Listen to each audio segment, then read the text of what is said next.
Vice President Harris in fighting for the American.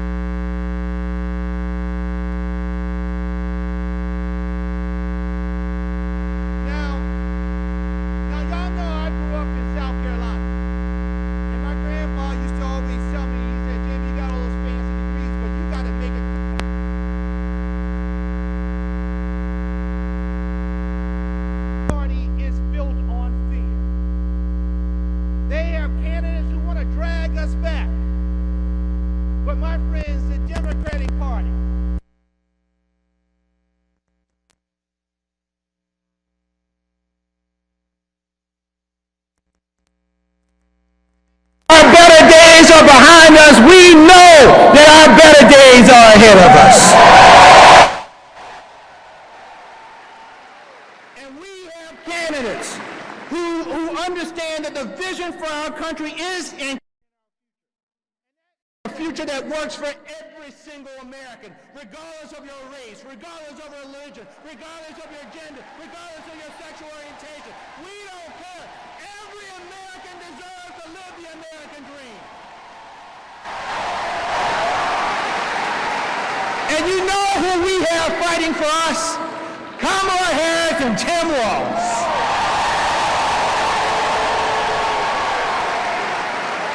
Now listen, I know y'all are excited because we have seen the energy all around the country on Zoom calls and rallies. I mean, there's like a Zoom call, people with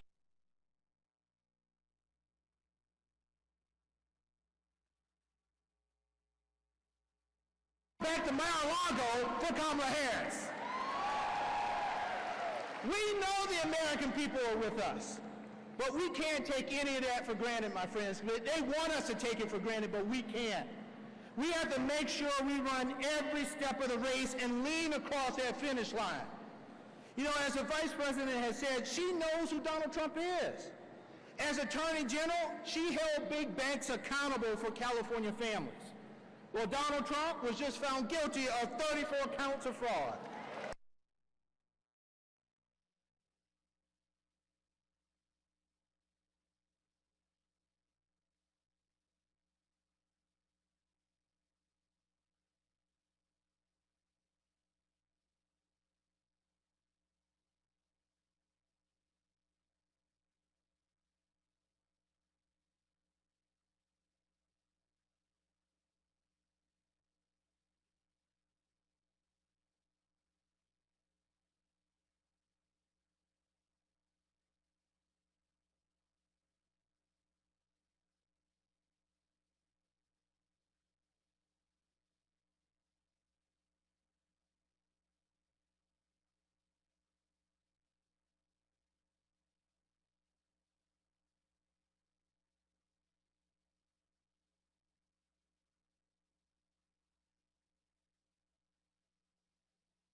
It is our time to have her back because she has always had ours.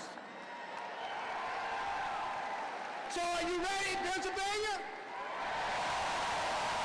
Are you ready, Philadelphia?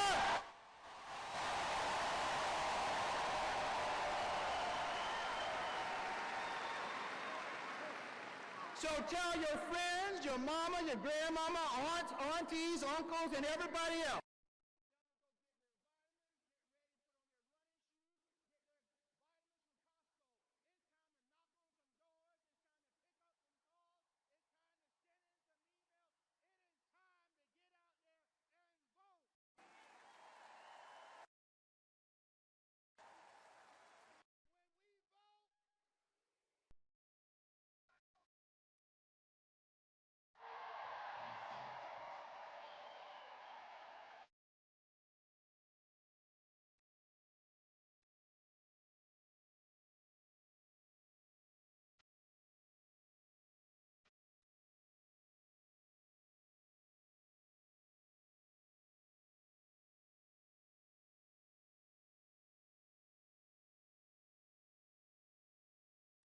Please welcome Philadelphia Regional Organizing Director, Rochelle Ashley.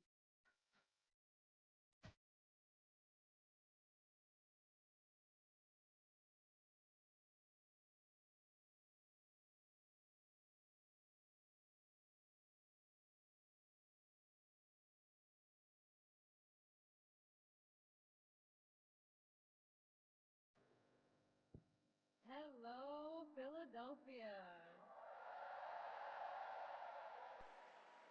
You guys look good. You guys look real good. My name is Rochelle J, and I'm a field organizer for Team Harris here in Pennsylvania.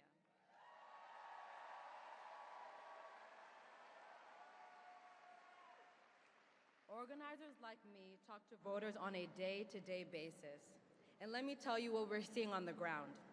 Pennsylvanians are fired up to elect Vice President Kamala Harris.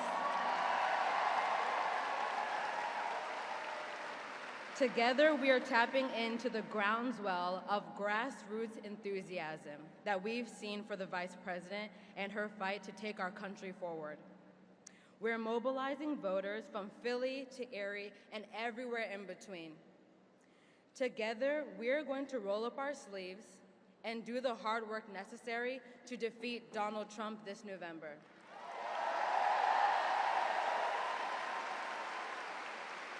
My parents immigrated to this country from Ghana in 1990 and worked multiple jobs to support my 8 siblings and me. They sacrificed everything so we could get by and get ahead. Vice President Kamala Harris is committed to fighting for families like mine, while Donald Trump wants to take our country backwards and undermine our freedoms. These are the stakes, but here's the good news. We, the voters, get the final say, and we're going to make our voices heard loud and clear.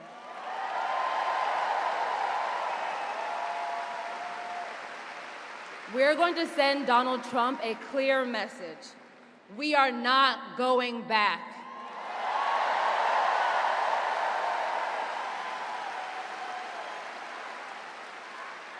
Now is the time to dig in.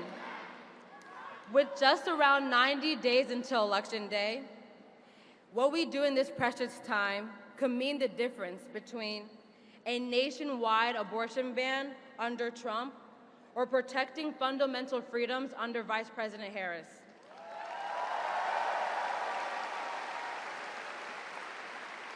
A tax system that works for the wealthy under Trump, or one that works for working families under Vice President Harris.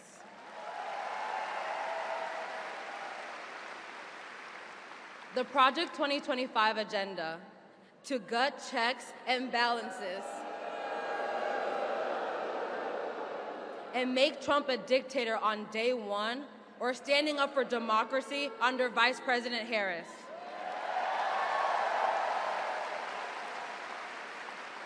So here's what we do now. We register new and young voters. Yep. We have meaningful conversations face-to-face with our friends, family, and our neighbors. Vice President Kamala Harris has shown up for folks like me, and now it's time to show up for her. Because when we fight, we win!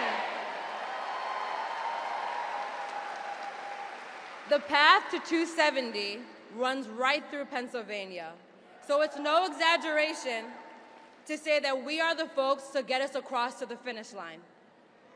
Let's get to work.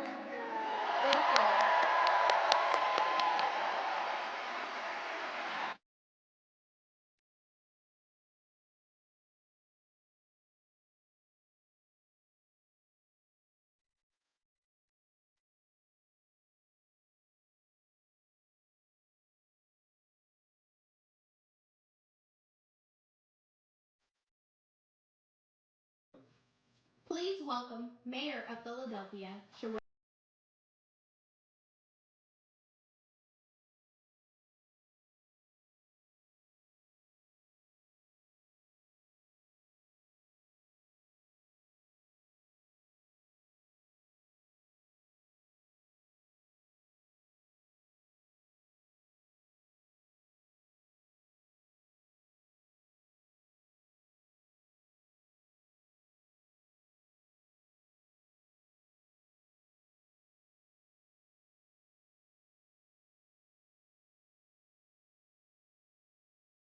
Hello, Philadelphia. We've got to do a little roll call on the day. Is Philly in the house? Is Bucks County in the house? Is Chester County in the house? Is Delco in the house? Is Monco in the house? Greetings, Pennsylvania, and welcome, America, to the city of brotherly love and sisterly affection.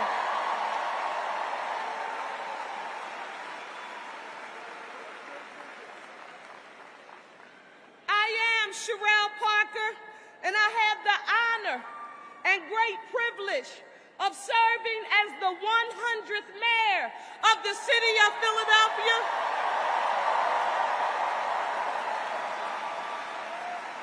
The first woman in Philadelphia's 341-year history.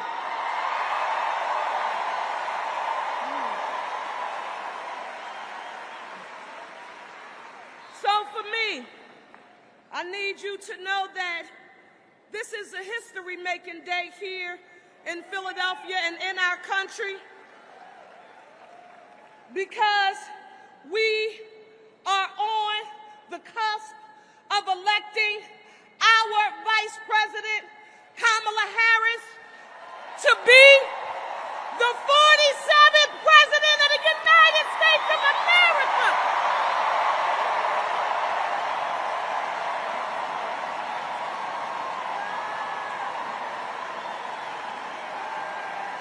I hope you feel it.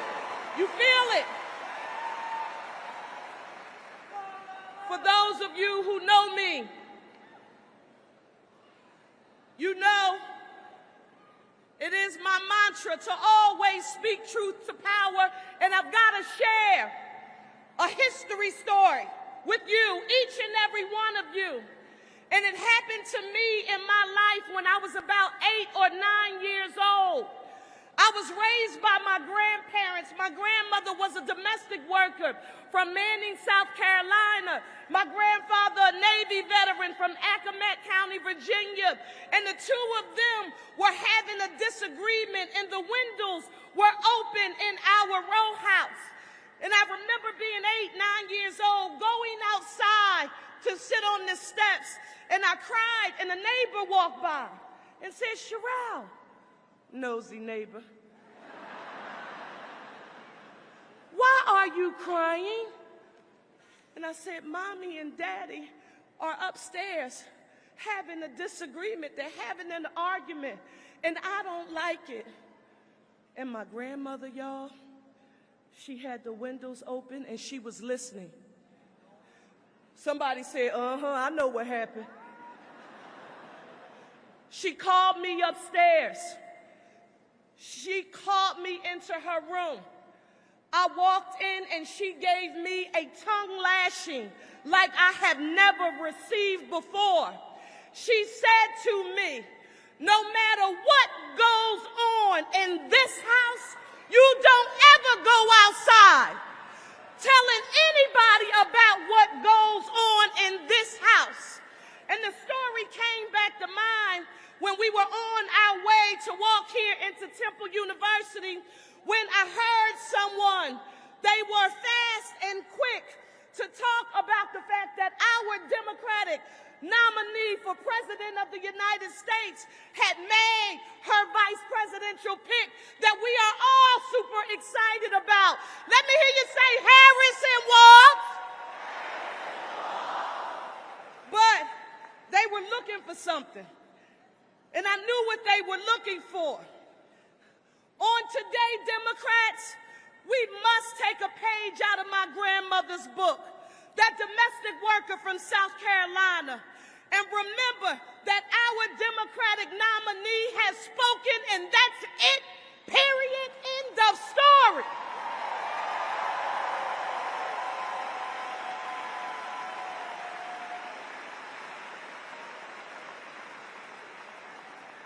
How do you know, Sherelle Parker, that others will attempt because of our intense advocacy within our party. They are going to attempt to use divide and conquer to bring us apart so that we can take our eyes off the prize and the only North Star that should be in all of our hearts, minds, and spirits, and that's making sure that Kamala Harris and Tim Walz are the next president and vice president of the United States of America.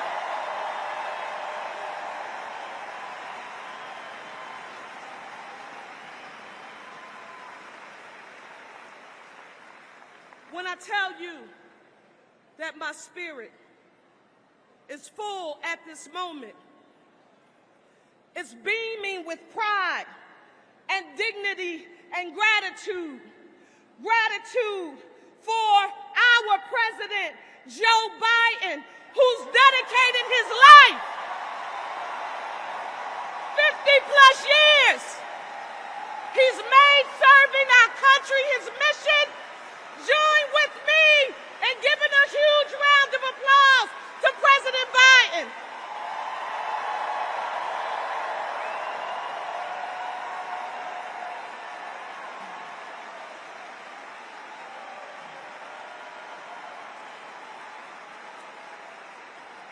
I want you to know, this is important to me as mayor of Philadelphia. I'm a high school English teacher by profession who just happens to be the mayor. And one of my favorite authors and thought leaders of all time is a gentleman who just would have been celebrating his 100th birthday named James Baldwin.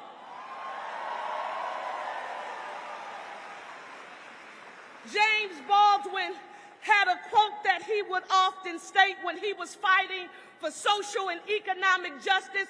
He would say, "I can't believe what you say because I see what you do. I can't believe what you say because I see what you do."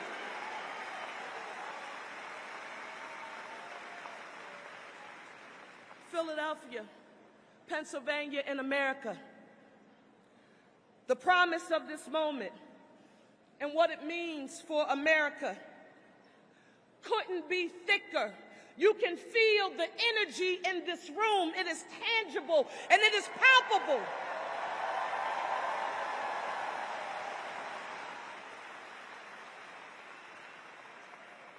As Vice President of the United States of America, I had the opportunity to meet Kamala Harris when she had just started out on the trail, and she came to Philadelphia to visit on her first campaign sort of meeting here in Pennsylvania. And when she came to Philadelphia, she had a whole lot of other places that she could have been. But guess where she chose to be?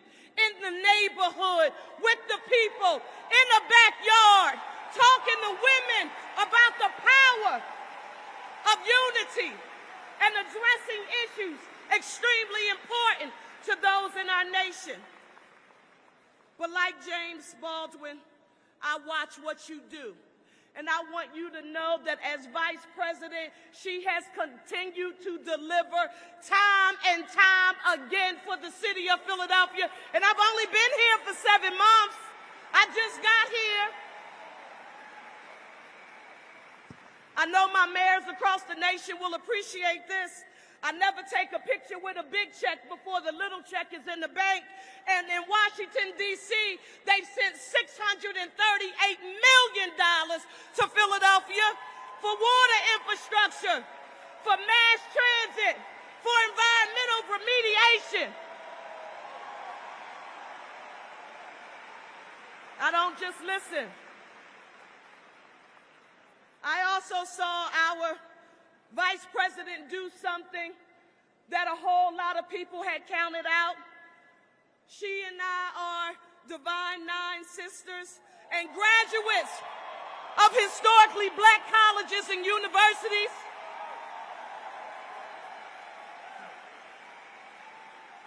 Time and time again, she's made sure that she has delivered.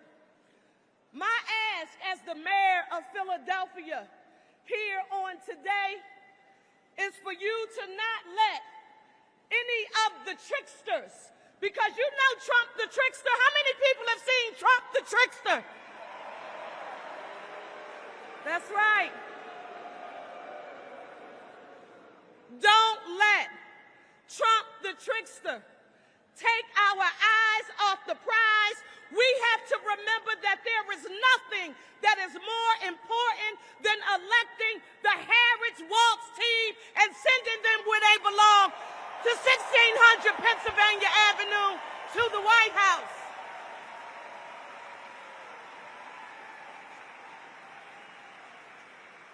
You're in Philly. I don't have to tell you about the power and importance of grit and in hustle. You know, that's what we do. We are a city that is based on the presence of resilience and our strength to overcome obstacles. I want you to know that none of us here today should forget that we are Democrats and that we are for the working class and that we support organized labor. And don't forget this. We know that the middle class built America and organized labor built the middle class.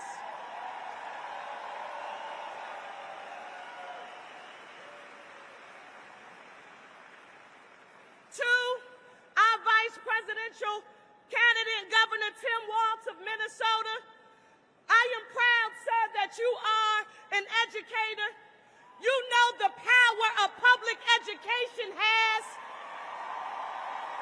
in helping to close the gap between the haves and the have-nots. I want you to know that we paid attention to your work in Minnesota. Free college tuition for low-income students. Free college tuition for low-income students.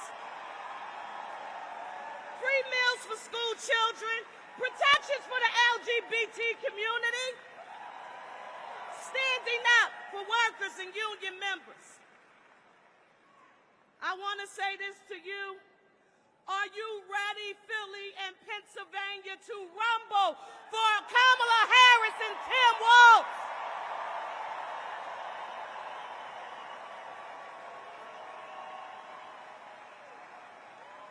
When you walk out this door, I want you to put your chucks on and tie them up tight and knock on every door you can to let America know what's at stake. Our citizenship, we must remember, requires that we use the word as both a verb and a noun. And it requires our action. And we have the power in our hands. Let me hear you all say, the power of the people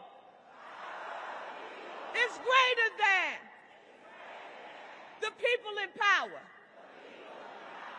They think they got us. They think they're going to divide and conquer us. They think that we are going to let them throw shade on our Harris and Walz shine. Let me hear you say, don't throw shade on my Harris Walz shine. Don't throw shade on my Harris Walz shine. Today, I'm proud to be here with each of you.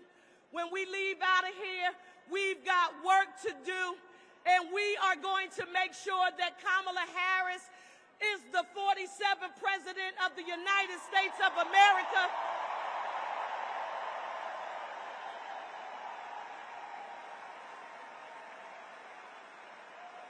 And that Tim Walz is the Vice President of the United States of America.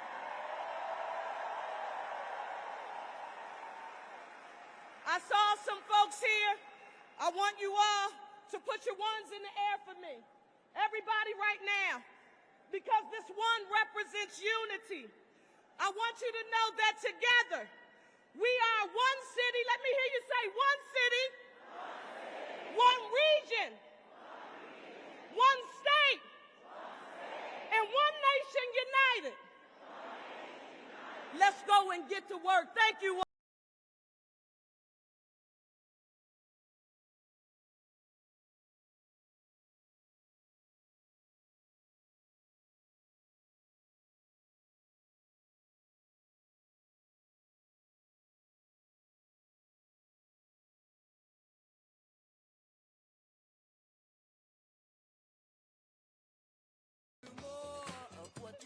asking for.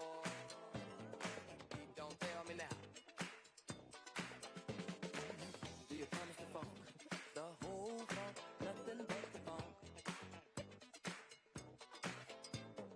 Ready or not, here we come. Getting down on the one which we believe in. Here's my chance to dance my way out of my constriction.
Whoa, whoa. Everyone on the concourse, please take your seats. Everyone on the concourse, please take your seats.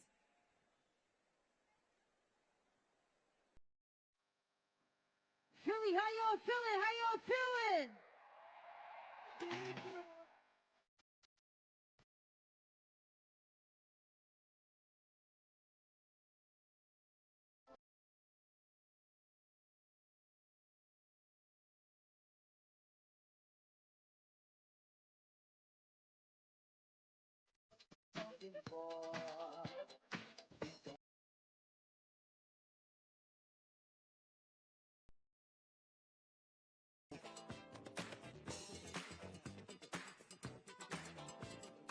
Here's my chance to dance my way out of my constriction. Don't tell me now.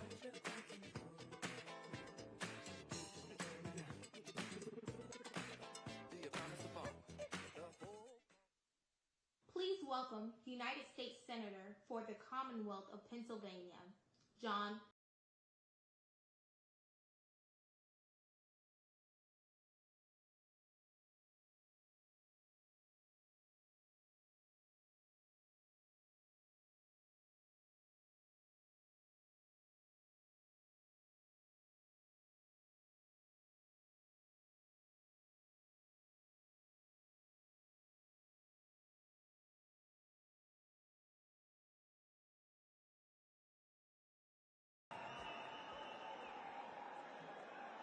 Philadelphia!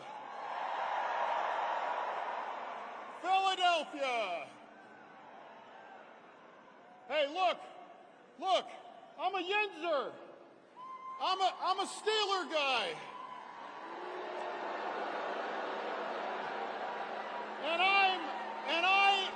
And I'm a Sheets guy. But today, we are all Team Harris Walz today right now.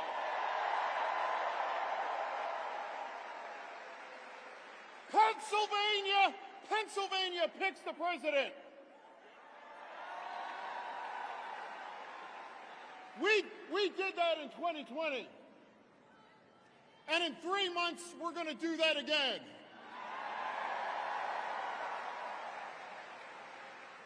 Look, the choice just could not be any more stark than this.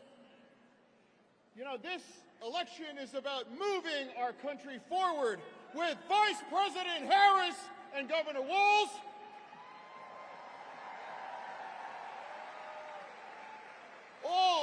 Or a couple of really weird dudes. And look, I got to tell you, I work with J.D. Vance. I do. And I'm here to confirm that he is a seriously weird dude.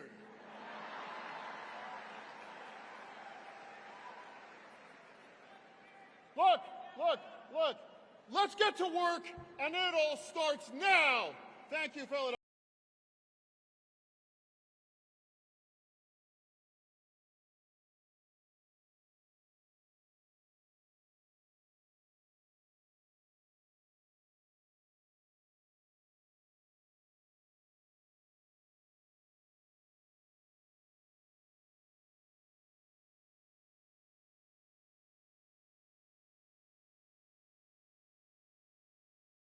State Senator for the Commonwealth of Pennsylvania, Bob Casey.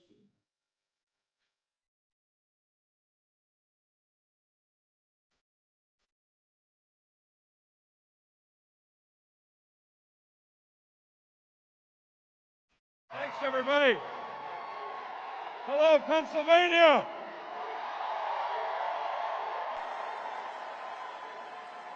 All right. The reason I ran around that corner is because we want to get to hear from Kamala Harris in a couple of minutes, but I want you to know something. I know we didn't practice this, but I have 2 questions for every Pennsylvanian in this audience, even if you're not from Pennsylvania. I got 2 questions. The first question, you ready? Are you ready to win for Kamala Harris and Tim Walz? Yeah.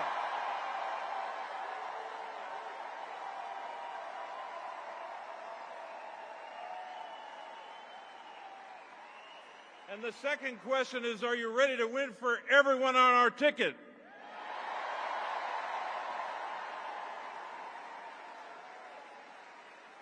Now, look, I don't have to tell this crowd anything about Kamala Harris's record of public service. You know her. You know her days as a prosecutor putting away dangerous criminals, to her time in the United States Senate and as vice president, fighting for women's rights, voting rights, and workers' rights.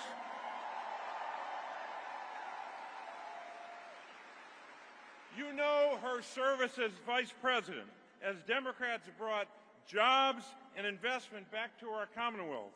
You also know that Vice President Harris, over and over again, has proven that she's ready to serve as our president and our commander-in-chief on day one.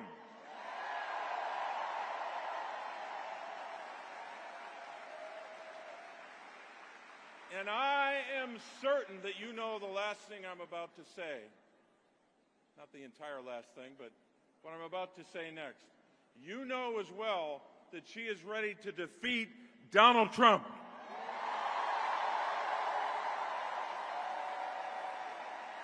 So, I know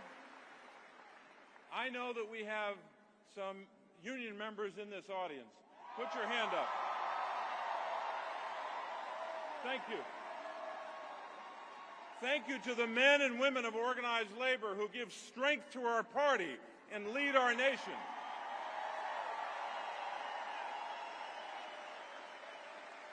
And those union members and their families remind us all the time that this race is about a lot of big issues. But at its core, in terms of our economy, this is a race about working families. It's a race about whether we're going to come together to lower costs for families, fight the fentanyl crisis, and take care of our children, seniors, veterans, and people with disabilities.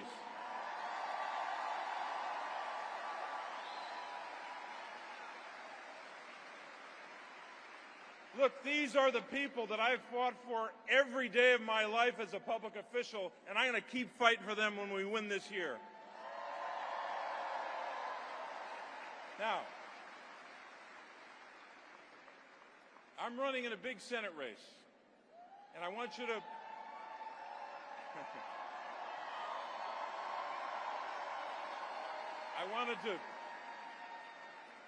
want to spend a couple minutes on my opponent.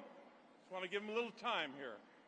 So my opponent, as you know, is a former hedge fund executive, right? You may not know that he's worth hundreds of millions of dollars, right? And he started to put some of that money into this race. But let me tell you some more things about him you may not know. My opponent lied about living in Pennsylvania when he was living in a $16 million mansion in Connecticut.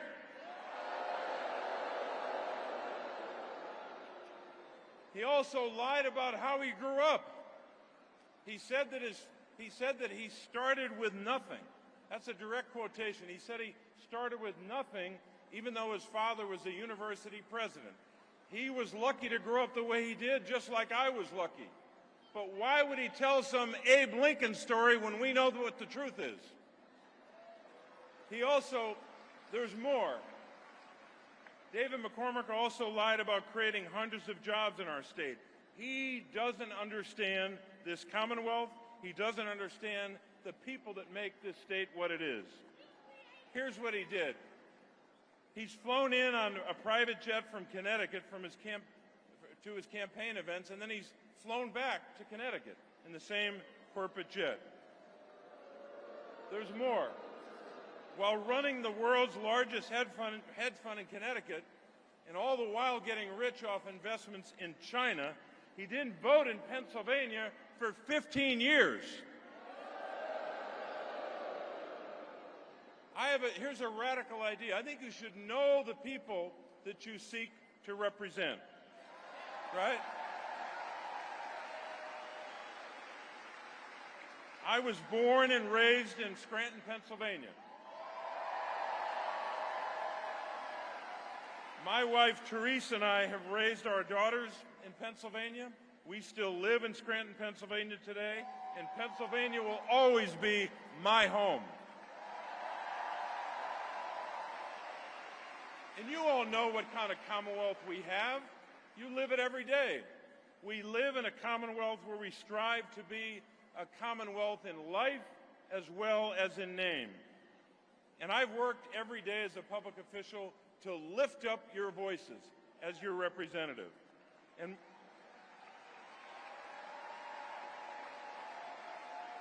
I've also listened to you when you told me about your struggles and the struggles of your families. And that's why I've taken on some tough fights. I'm leading the fight in Washington against corporate greed, calling out greedflation. You know what that is. You see it all the time. When you go to the grocery store, big corporations jacking up the price of food, jacking up the price of household items, and making you pay more. We ought to take on that corporate greed. We ought to pass a price gouging bill to go after them, and we should take away their big tax cuts.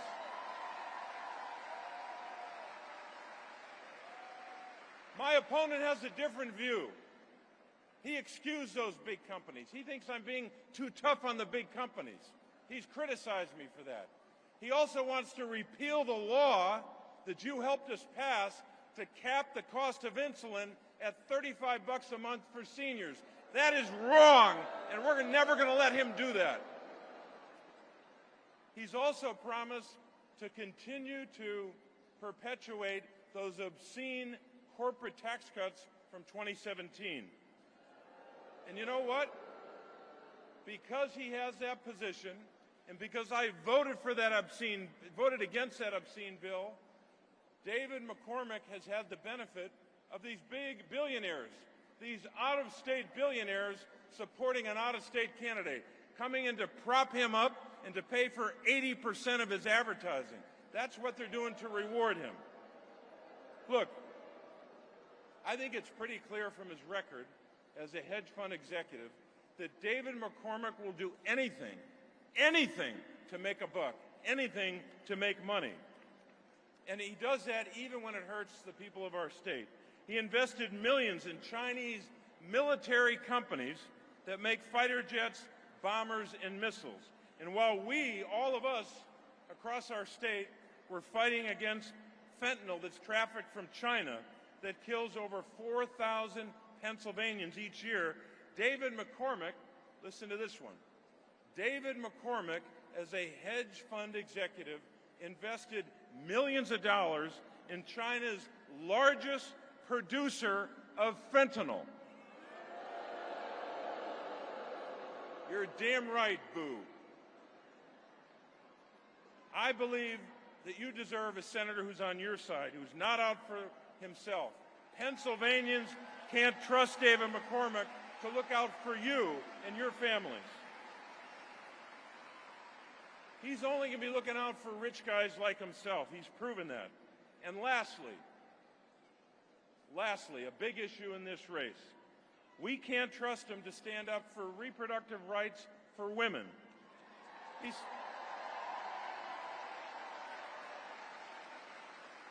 said in 2022, when he was running for the United States Senate, that he supports an abortion ban with no exceptions for rape and for incest. He called the overturning of Roe v. Wade a, quote, great victory, unquote. I don't think ripping away a 49-year constitutional right is a great victory. My daughters, just like your daughters, should not have fewer rights than their mothers. So, were he to be elected, he will not support the Women's Health Protection Act, which we tried to pass in the aftermath of the Dobbs decision. So I think the differences are pretty clear, and you know them, and you know some more of them maybe after what I said. But here's what I want to tell you. We got a lot of work to do. We've got about 90 days, 90, 91, depending on how you count them. We've got a lot of work to do here in Pennsylvania. You know that. We know that we must win Pennsylvania to win the presidency, right?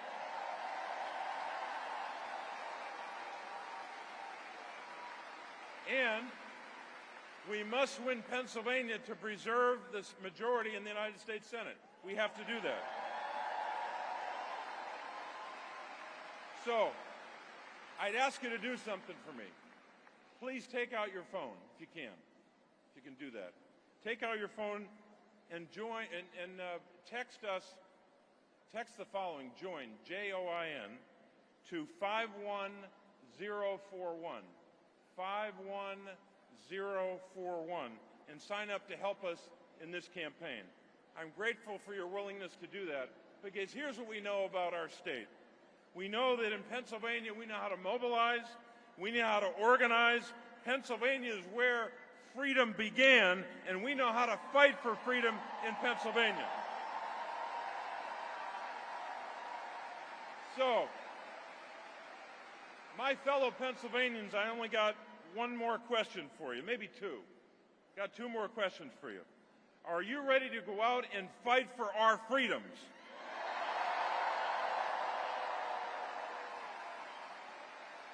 Are you ready to go out and defeat David McCormick and the out-of-state billionaires trying to buy this Senate seat?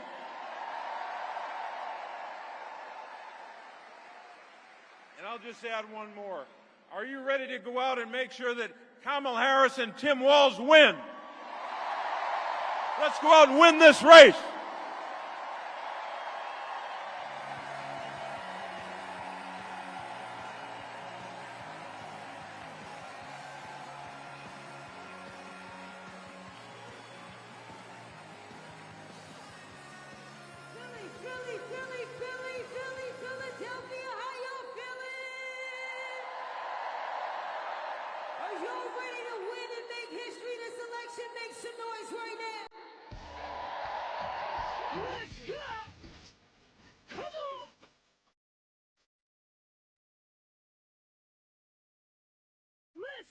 Let's go!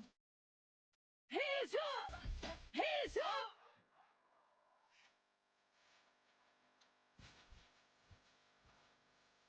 Let's go! Hey!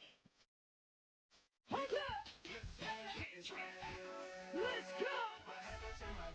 I need everybody on your feet right hands up, all lights up right now, all sides up, all lights up right now. Let's go. And we gonna go from left to right. Let's do it, Philly. Hey, 1, 2, 3, go. Bam.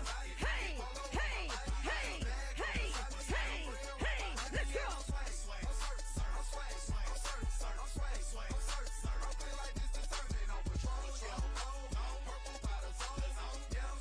Let's go. Let's go. Let's go.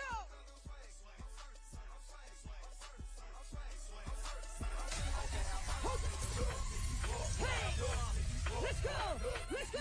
Hands in the air, hands in the air, hands in the air, hands in the air.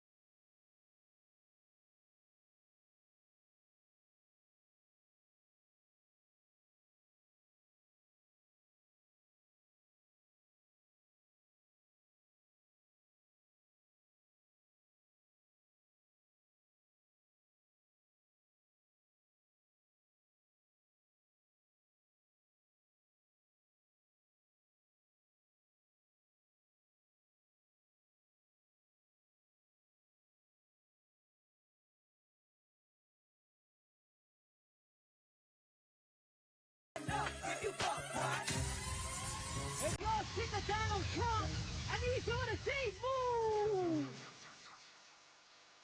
Say what? Get out the way. Get out the way. Get out the way. When we tell Trump move, get out the way. Get out the way. Say what? Move. Let's go. Hey, hey, come on, come on, come on. Say what? Lights out. If you're ready to make history, let me hear you scream one time. Let's go. Say what? Hey.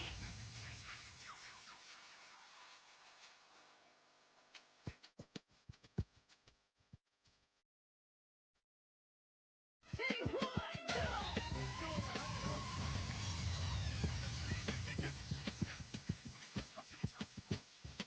One more time. When we tell Trump, hey, get out the way. Get out the way. I said move. Get out the way. Get out the way. Get out the way. I said move.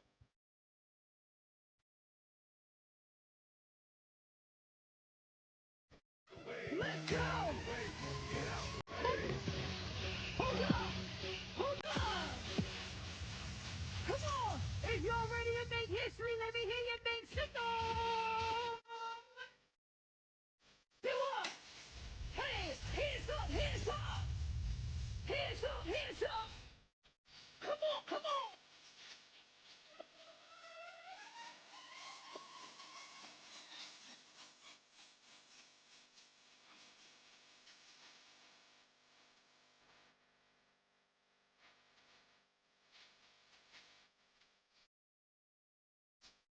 Come on. Say what? Ain't that something? When we vote, we win. If you're ready to make history, make some noise one more time.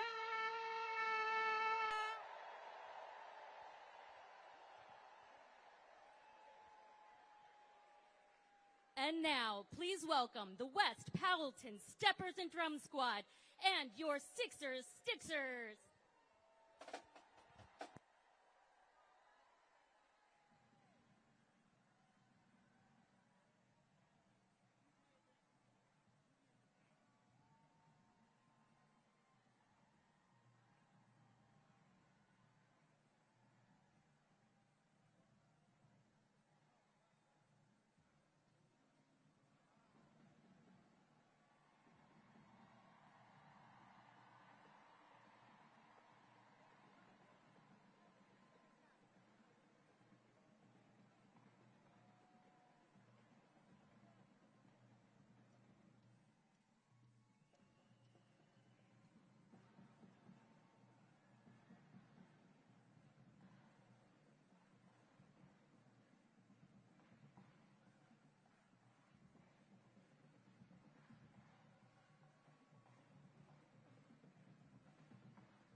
Please welcome Governor of the Commonwealth of Pennsylvania, Josh Shapiro.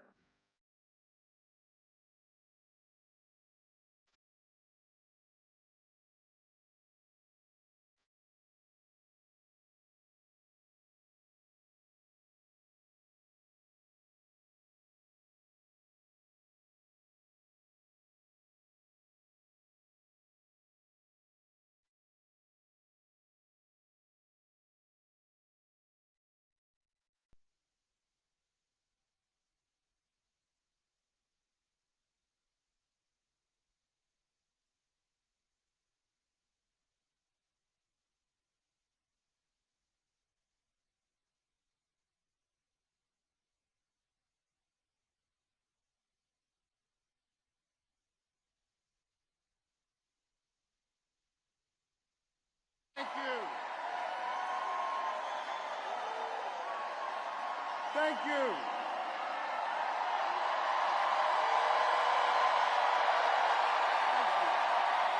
Thank you.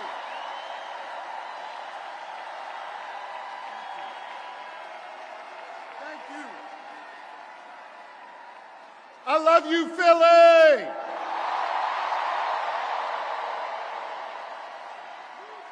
And you know what else I love? I love being your governor. Thank you very much.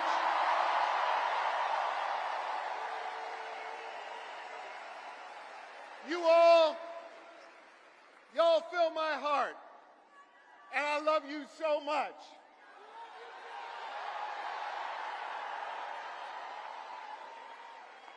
And I want you to know, every single day, I go to work for you. I put my shoulder to the wheel, and I focus on 3 simple letters in our alphabet. G, S, D. I focus on getting shit done for all of you.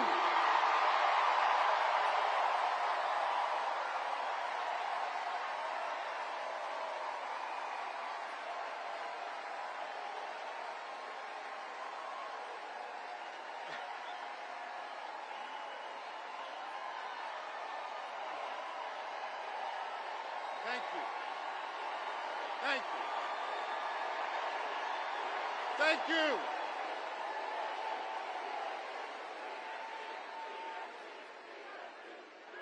And I want you to know, I am going to continue to pour my heart and soul into serving you every single day as your governor.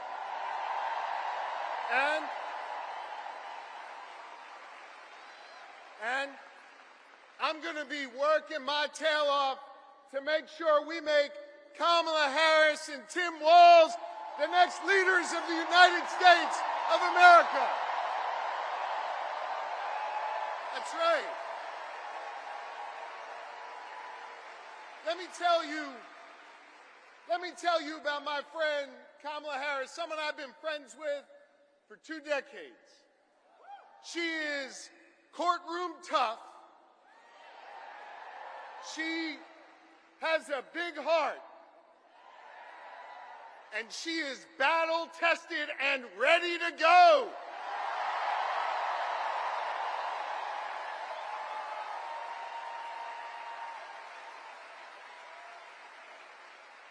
Whether in a courtroom, whether fighting as Attorney General, whether remembering the people who have oftentimes been left behind when she was sitting in the halls of power in the Senate, Kamala Harris has always understood that you got to be every day for the people, for the people. And she has served with honesty. She has served with dignity. And every step of the way, she's broken barriers to serve all of us. Now, Philly, hear me on this. That's a hell of a stark contrast from the guy running on the other side. Oh, y'all know who I'm talking about, I guess. You see, we remember here in Philly what it was like when Donald Trump was our president. We remember when he was president, it was more chaos, fewer jobs, and less freedom. You see, Philly, I know y'all, we walk around with a little bit of a chip on our shoulder because we remember, right? And we remember that it was Donald Trump that ripped away the freedom of millions of American women to make decisions over their own body. We remember that.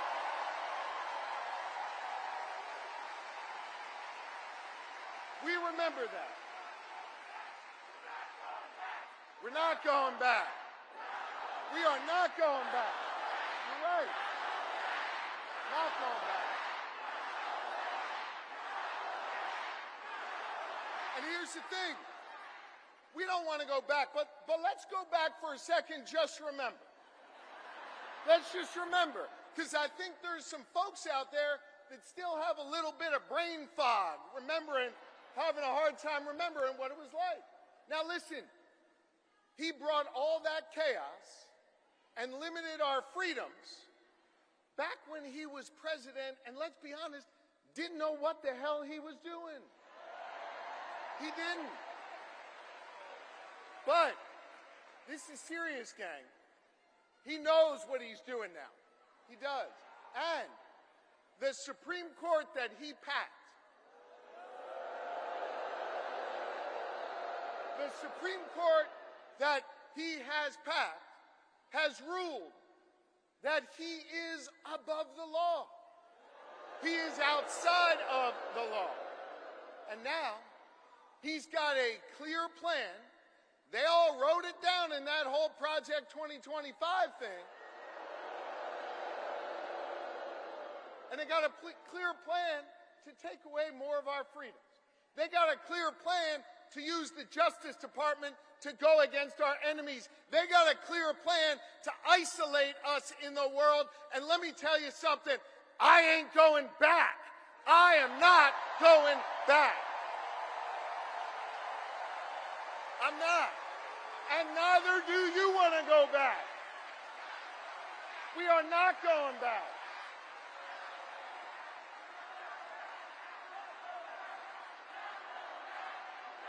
We're not going back. No. We're not. And not only are we not going back, we're not going into the future with Donald Trump, not going in the future with him. A guy who has made clear, he's told us what he wants to do, more chaos, less freedom. And yo, friends, it was Maya Angelou who said it, when they tell you who they are, yeah, I believe them, and I don't want to see that. And Donald Trump, well, he's now got a partner with him. Y'all see that guy? Yeah. J.D. Vance, he's not exactly off to a good start. I think we can all agree on it. But I think part of the reason why he's not off to a good start is this, and it's serious. He doesn't know who he is. And he's not being honest with himself, so he can't be honest with the American people. He can't.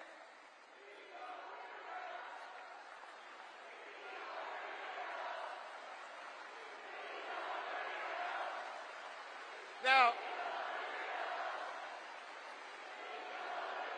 so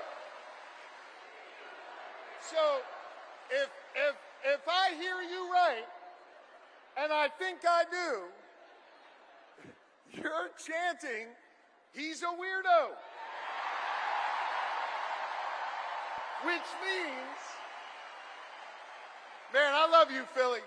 Which means, if you're chanting, he's a weirdo, then you heard of my good friend and our next vice president, Tim Walz. Because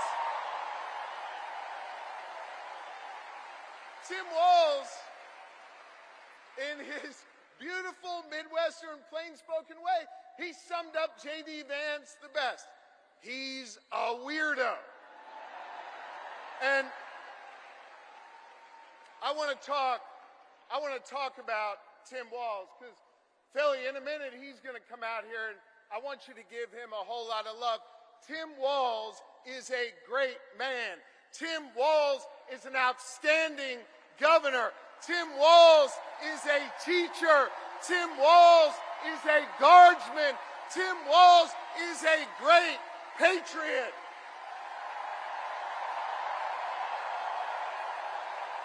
He is.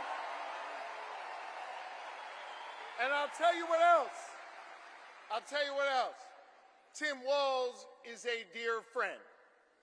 And I want you to know, Lori and I feel blessed to have Tim and Gwen in our lives. They are outstanding public servants. And I can't wait for you, Philly, the rest of this Commonwealth, and our entire country to get the chance to know the Walzes, the next Vice President and Second Lady of this nation. Now, I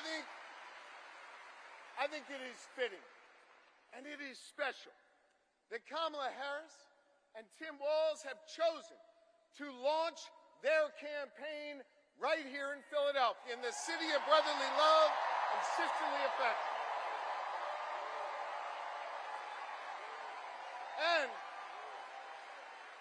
And importantly, they chose to launch their campaign right here in the birthplace of real freedom. You know, the other side, Trump and his sycophants, let me tell you something. They love to talk a good game about freedom, right? They love to cloak themselves in the blanket of freedom all the time. They love to talk a good game. But hear me on this. It's not freedom to tell our children what books they're allowed to read. That's not freedom. It's not. It's not. It's not freedom to say you can go to work, but you can't join a union. That's not freedom.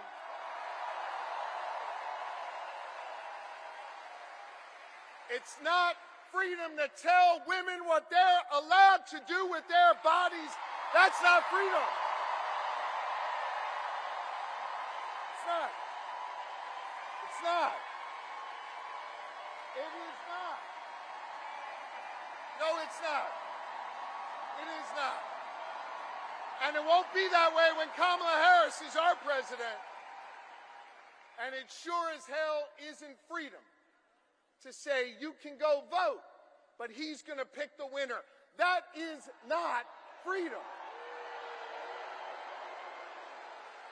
That's not what patriots have fought for over the years. It is not. But you know what we are for? You know what Kamala Harris and Tim Walz are for? They are for real freedom. They are. The kind of real freedom that comes when we look that young girl in North Philly in the eye and we invest in her public school because we believe in her.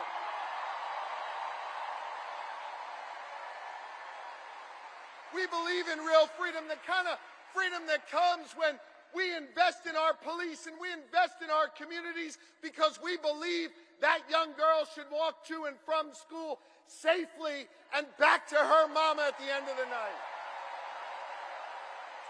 We believe in real freedom where the young girl can grow up and be whatever she wants. She can be a welder. She can go to college. She can be who she is. That is real freedom, and that is what we are fighting for. We believe in the kind of real freedom where she grows up in a community where she can breathe clean air and drink clean water and know that she will leave an environment to the next generation that is great for her kids and her grandkids. And Kamala Harris and Tim Walz believe in a real freedom where you can marry who you love and be who you are.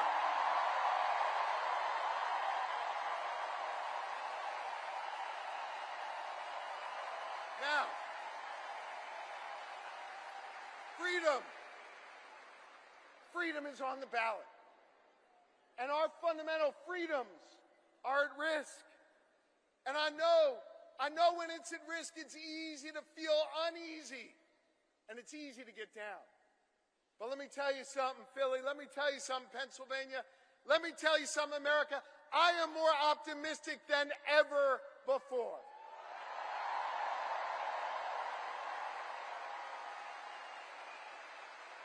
And the reason I'm more optimistic than ever before is because of all of you. And because of what a band of patriots started here in our taverns, in our town squares, and at Independence Hall, just a couple miles from here, nearly 2.5 centuries ago. You see, they came together. They came together to declare our independence from a king, and we're not going back to a king.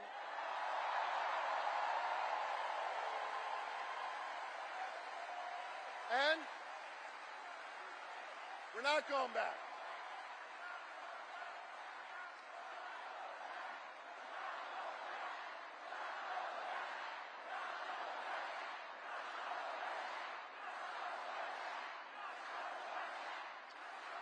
And when they declared that independence from a king, they came together and they said, we are going to form a union. And over the last 248 years, the reason why I'm optimistic, the reason why I'm hopeful, is because as we've written this American story over the last 2.5 centuries, it's been ordinary Americans taking up the baton from those patriots and saying we're going to do extraordinary things. Octavius Catto understood that responsibility. Cecil B. Moore understood that responsibility. Gen Z, when they're organized and on TikTok, understand that responsibility. And I'm optimistic today because the task of perfecting our union, the task of defending our fundamental freedoms, it now falls to all of you. To freedom-loving Americans all across this great country. And to the good people of the Commonwealth of Pennsylvania who will decide this next election and understand our unique responsibility.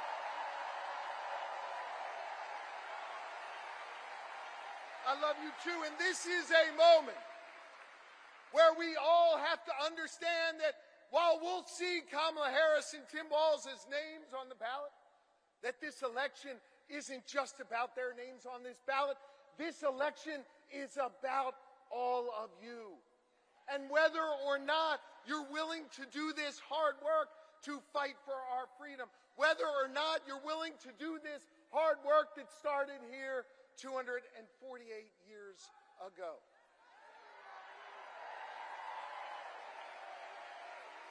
I want to just say this.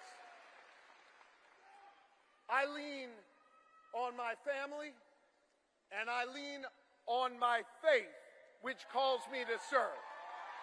And I am proud of my faith.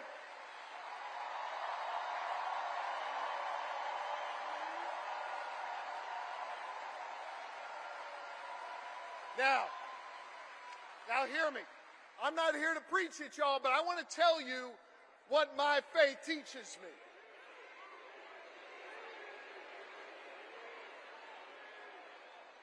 My faith teaches me that no one is required to complete the task, but neither are we free to refrain from it.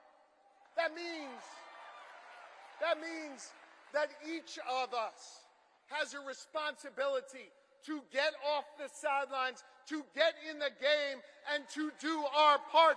Are you ready to do your part? Are you ready to form a more perfect union?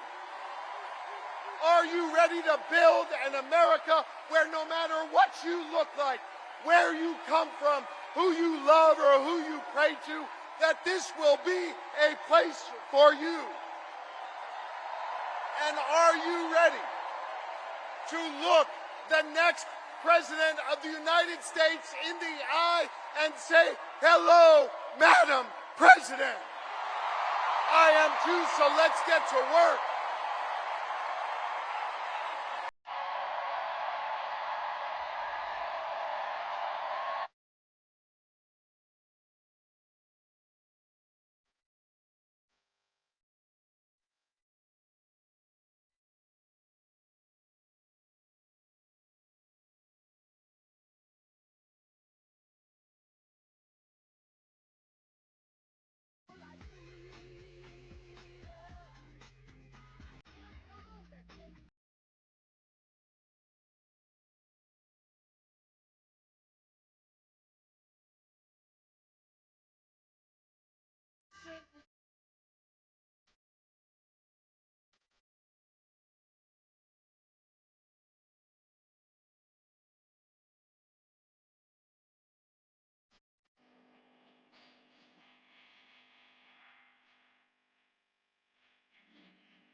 Philadelphia, please welcome the next President and Vice President of the United States, Kamala Harris and Tim Walz.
Good evening, Philadelphia.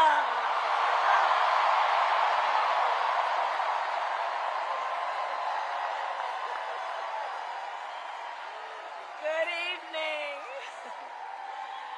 Good evening. Good evening.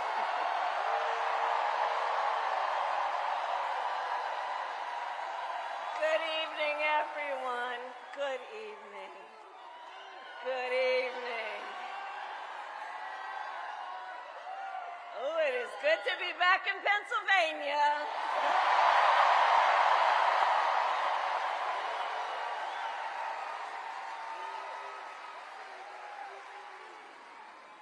So let me say, on behalf of myself and the second gentleman of the United States, my husband, Doug Emhoff, thank you for the warm welcome.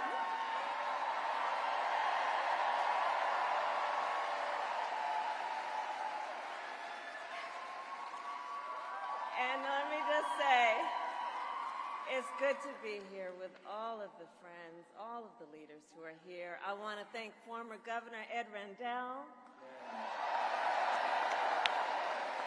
Senator Bob Casey, who we will re-elect this November, Senator John Fetterman, Mayor Sherelle Parker, and Chairman Jamie Harrison. And it is so good to be here with your incredible Governor, Josh Shapiro.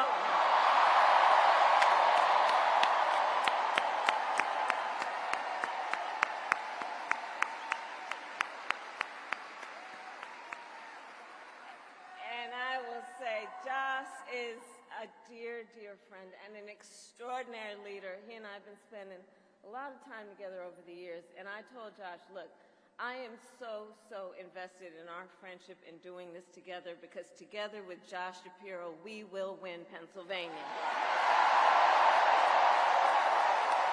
We will win Pennsylvania. And I thank you, Josh. I thank you.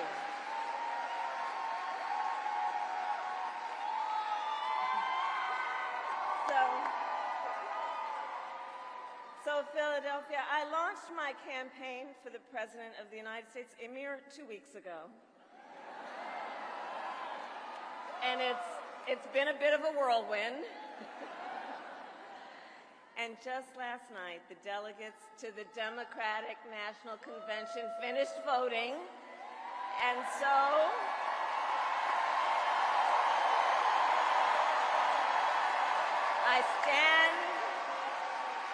I stand before you today to proudly announce I am now officially the Democratic nominee for President of the United States.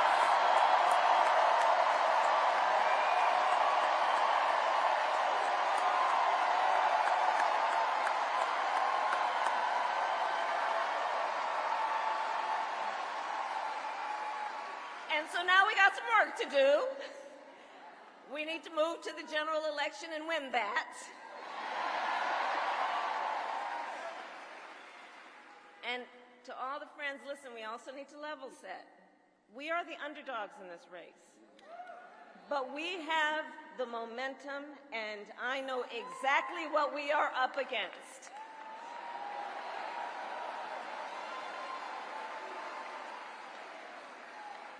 Now, many of you know, before I was elected vice president or elected a United States senator, I was an elected attorney general, and before that, elected district attorney.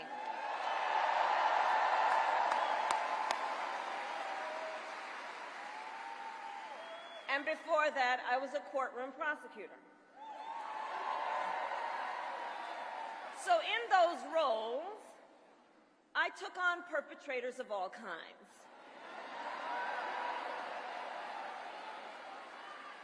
Predators who abused women. Fraudsters who scammed consumers. Cheaters who broke the rules for their own gain. So hear me when I say,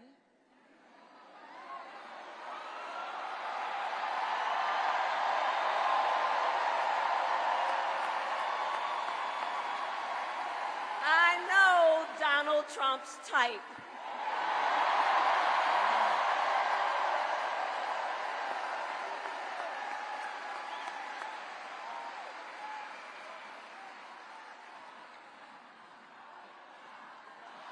So, but let me say, hold on. This campaign, our campaign, is not just a fight against Donald Trump. Our campaign, this campaign, is a fight for the future. It's a fight for the future.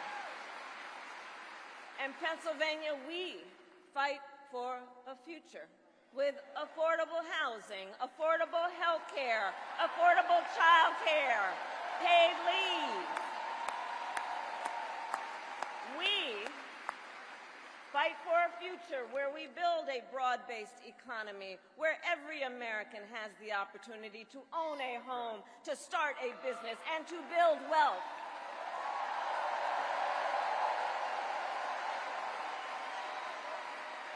We fight for a future where we bring down prices that are still too high and lower the cost of living for America's families. So that they have a chance not just to get by, but to get ahead.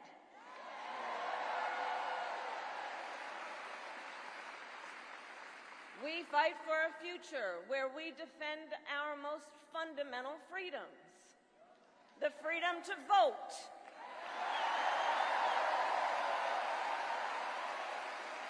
The freedom to be safe from gun violence.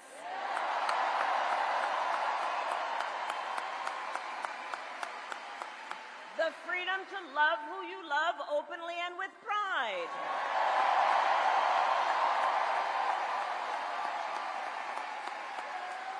And the freedom freedom of a woman to make decisions about her own body, not having her government tell her what to do.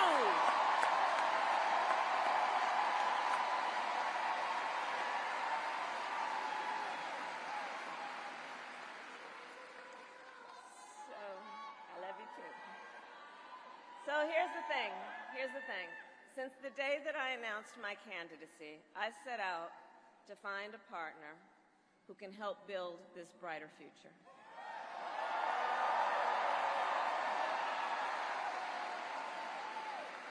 A leader who will help unite our nation and move us forward. A fighter for the middle class. A patriot who believes, as I do, in the extraordinary promise of America.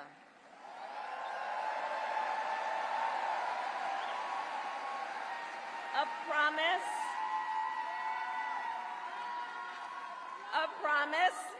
of freedom, opportunity, and justice, not just for some, but for all.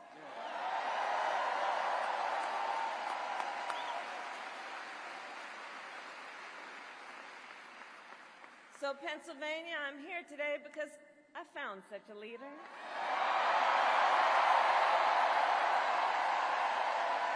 Governor Tim Walz of the great state of Minnesota.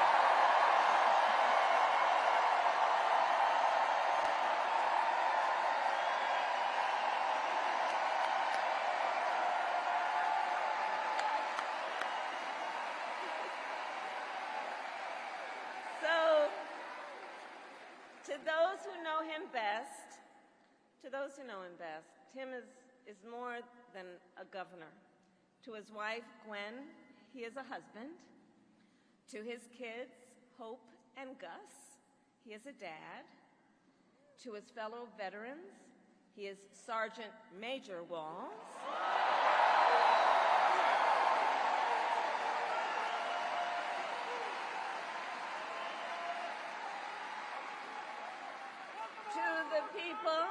To the people of southern Minnesota, for 12 years, he was congressman.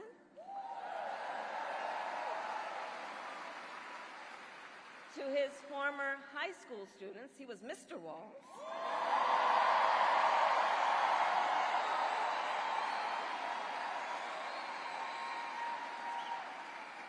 And to his former high school football players, he was Coach.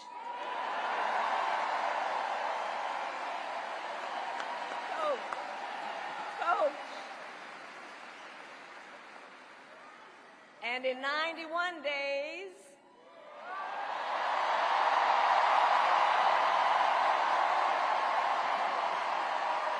the nation will know Coach Walz by another name, Vice President of the United States.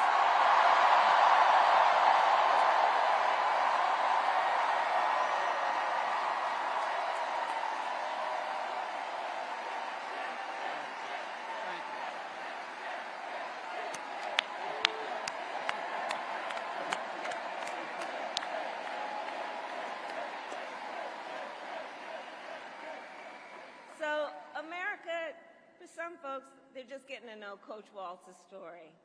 And I'll tell you, he is the proud product of a middle-class family in rural Nebraska. He is a veteran who served our nation in uniform for more than 2 decades as a member of the Army National Guard, and he went to college on the GI Bill.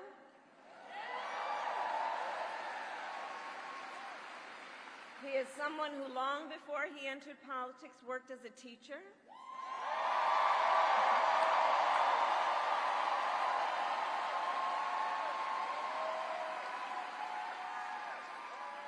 When Coach Walz and his wife Gwen moved from his native Nebraska to Minnesota nearly 30 years ago, they both took jobs at the local high school. Coach Walz taught social studies, Gwen taught English.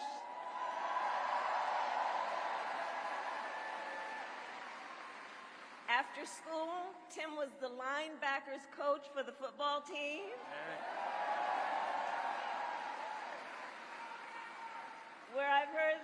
stories about he had a knack for using the game of football to teach life lessons. He saw the potential in kids who sometimes didn't even see it in themselves.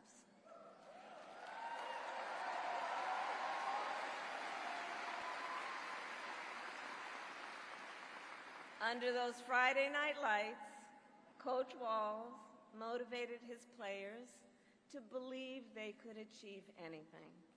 And together, they defied the odds, hear this out, going from a winless record to the school's first ever state championship.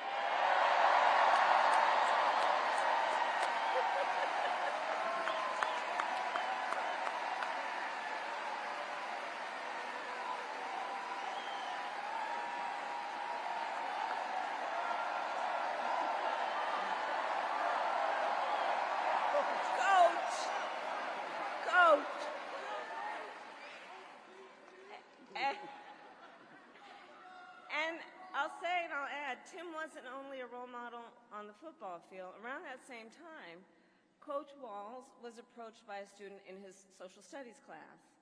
The young man was one of the first openly gay students at the school and was hoping to start a gay-straight alliance.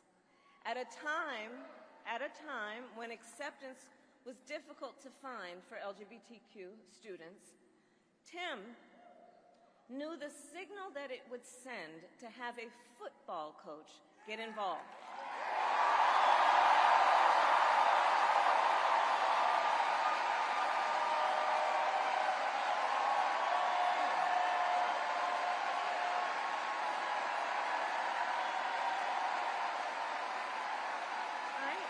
So he signed up to be the group's faculty advisor.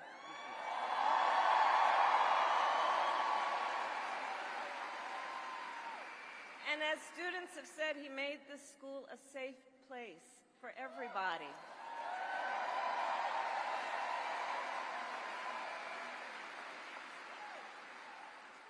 In the high school yearbook, the students voted Coach Walz the, quote, most inspiring faculty member.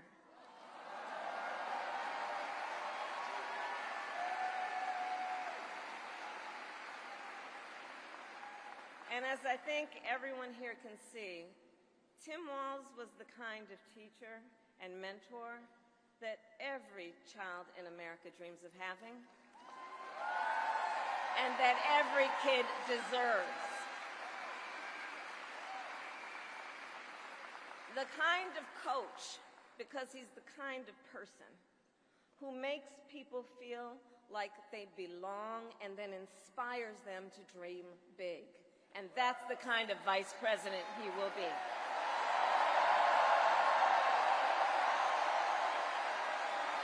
And that's the kind of vice president America deserves.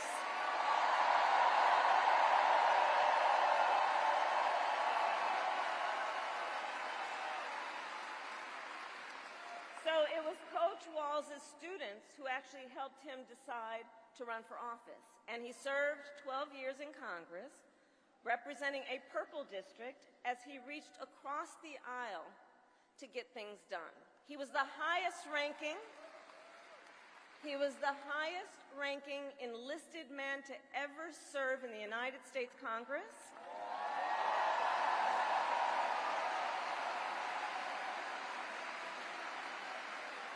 And the top Democrat on the Veterans Committee.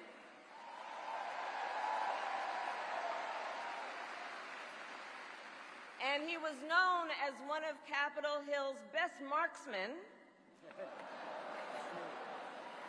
winning a bipartisan sharpshooting contest year after year.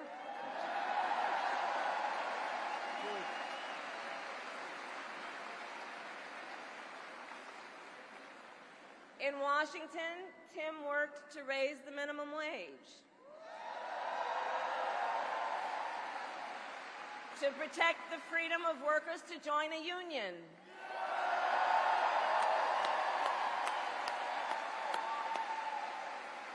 and he cast one of the critical votes to pass the Affordable Care Act.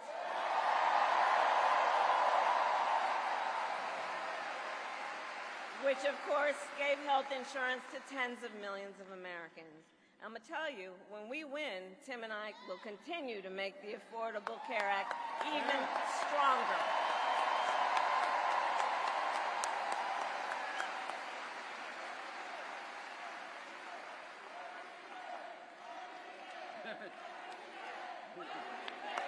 We will win. Wow. That's right. Now, let's talk about what we're dealing with on the other side.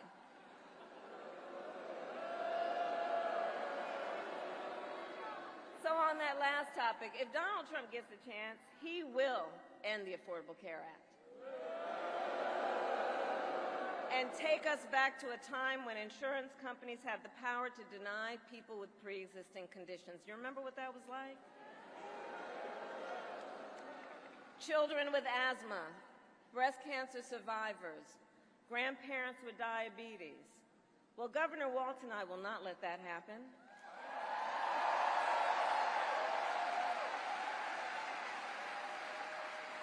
Because we believe health care should be a right and not just a privilege for those who can afford it.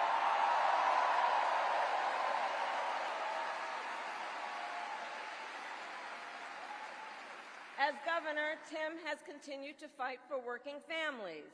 He secured paid leave for workers in Minnesota.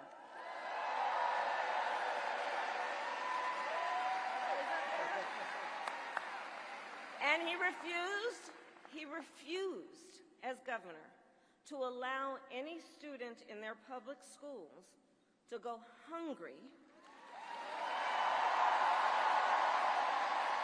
So he made school breakfast and lunch free for every child.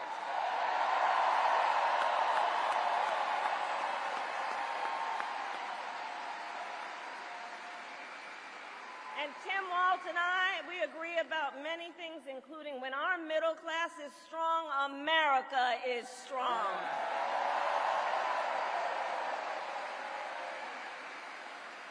And strengthening the middle class will be my defining goal as I am President of the United States.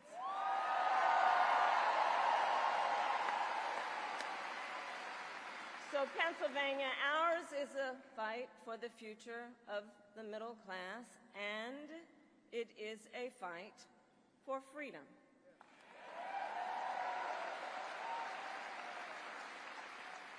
In this moment, we are witnessing a full-on attack against hard-fought, hard-won freedoms and rights.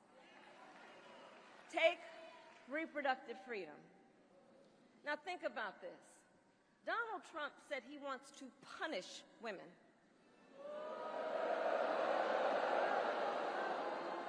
And as a result of his actions, today in America, 1 out of 3 women live in a state with a Trump abortion ban.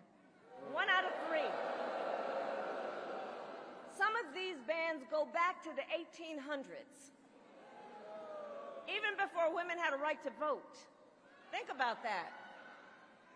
Well, Tim and I have a message for Trump and others who want to turn back the clock on our fundamental freedoms. We're not going back.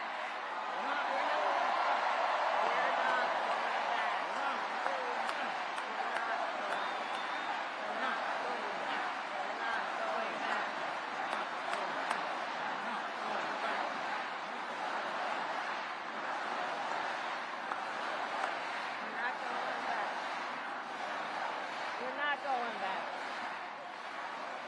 And so let me say about Tim Walz,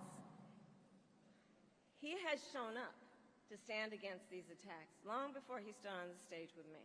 After Roe was overturned, he was the first governor in the country to sign a new law that enshrined reproductive freedom as a fundamental right.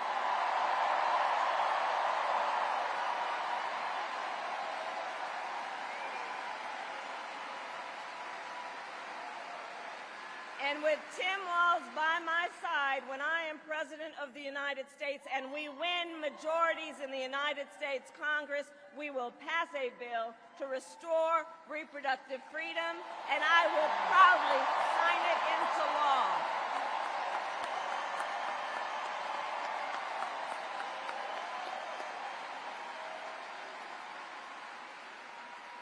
Tim Walz has also defended the sacred freedom to vote. As governor, he signed the most significant expansion of voting rights in Minnesota in over 50 years.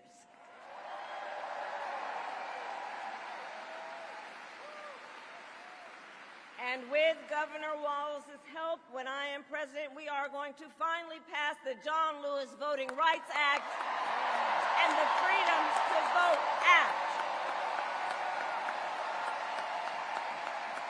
We're going to get it done.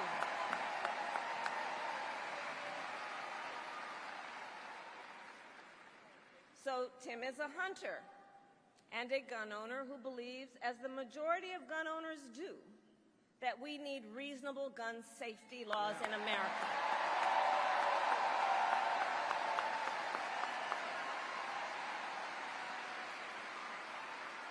So as governor, he expanded background checks and increased penalties for illegal firearm sales.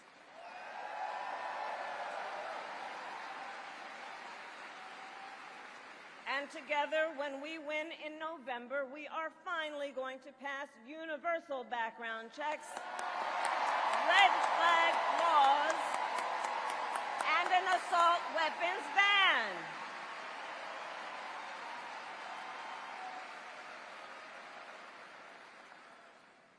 Through his work, Tim, the way I think about it, he really does shine a light on a brighter future that we can build together. In his state, he has been a model chief executive, and with his experience, I'm telling you, Tim Walz will be ready on day one.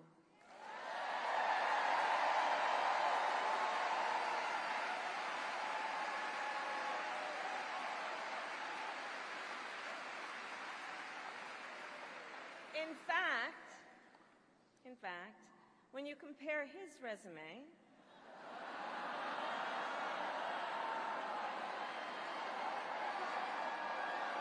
shall we, to Trump's running mate, well, some might say it's like a matchup between the varsity team and the JV squad.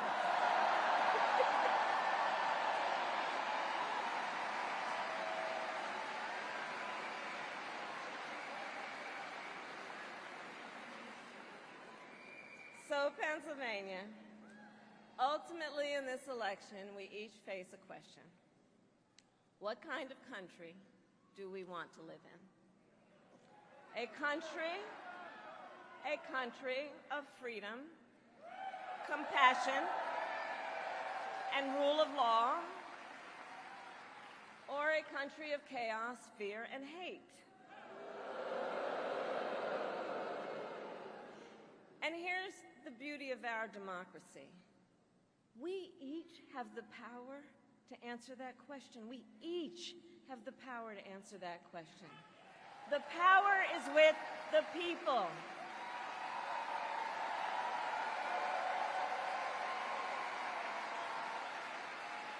We love our country, and I believe it is the highest form of patriotism to fight for the ideals of our country.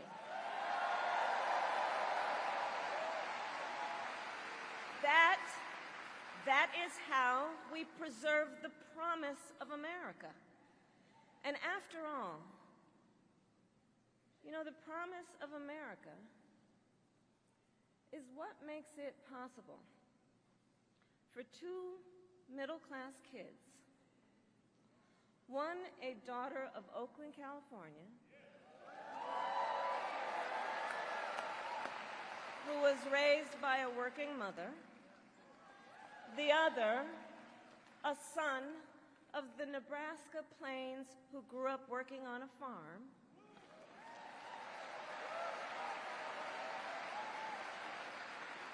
It's the promise of America, because only in America, is it possible for them together to make it all the way to the White House.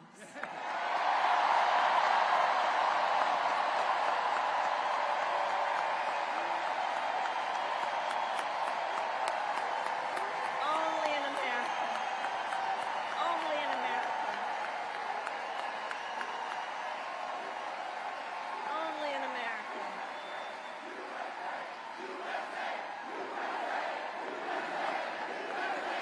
That's right. That's right. And so Coach Walz and I may hail from different corners of our great country, but our values are the same. And we both believe in lifting people up, not knocking them down.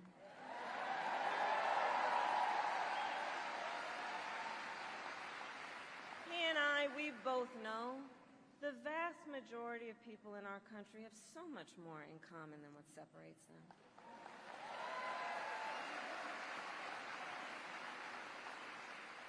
When we look at folks, we see in our fellow Americans neighbors, not enemies.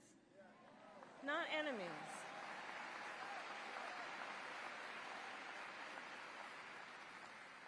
And so my promise to you is this.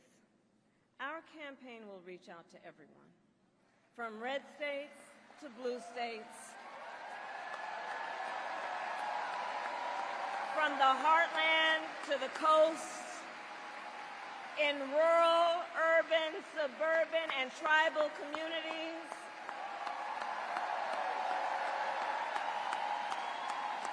We are running a campaign on behalf of all Americans.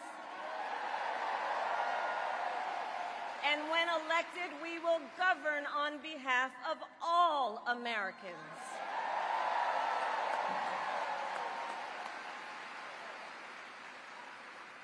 And so, with Tim Walz by my side, and with all of you at our side, let us fight for the promise of our future. And with that, I ask Pennsylvania, are you ready to make your voices heard? Do we believe in freedom? Do we believe in opportunity? Do we believe in the promise of America? And are we ready to fight for it? And when we fight, we win. And now, welcome the next Vice President of the United States, Tim Walz.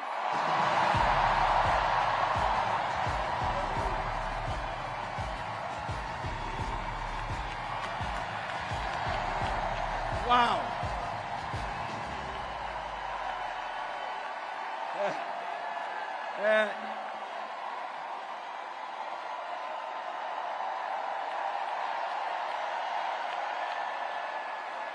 Thank you. Wow. Thank you, Philadelphia.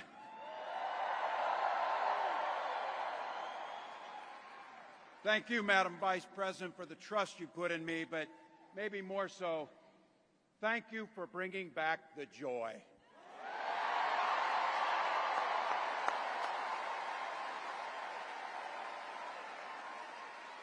I'm thrilled to be on this journey with you and Doug, this incredible journey.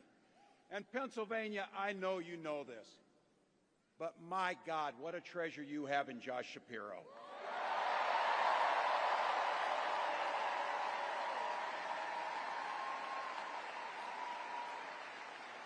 Holy hell, can this guy bring the fire? He can bring the fire. This is a visionary leader. Also, I have to tell you, everybody in America knows when you need a bridge fixed, call that guy.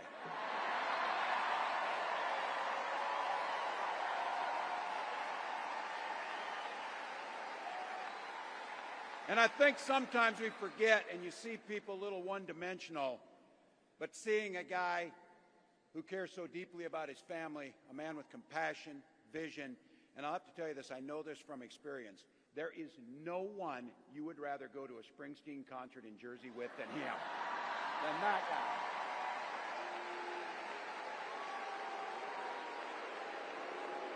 Bruce!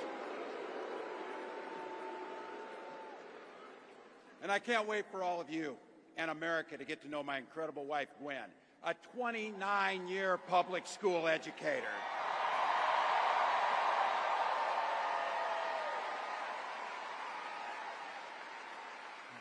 Don't ever underestimate teachers.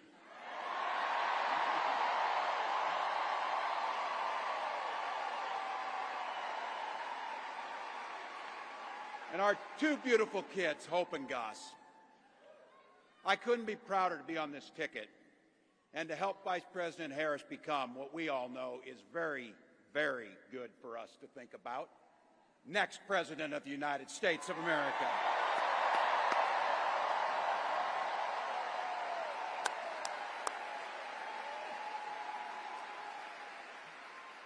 From her first day as a prosecutor, as a district attorney, Attorney General of the great state of California, a United States Senator, and Vice President of the United States.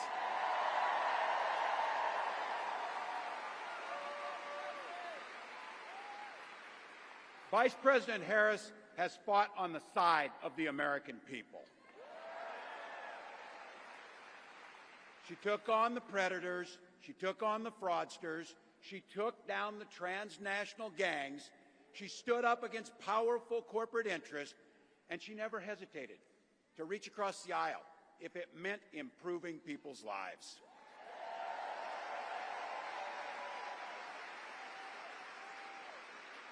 And I want all of you to hold this, and don't ever underestimate the power of this. She does it all with a sense of joy.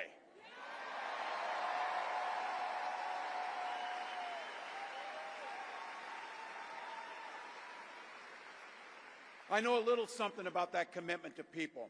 I was born in West Point, Nebraska. I lived in Butte, a small town of 400, where community was a way of life. Growing up, I spent the summers working on the family farm. My mom and dad taught us, show generosity towards your neighbors and work for a common good.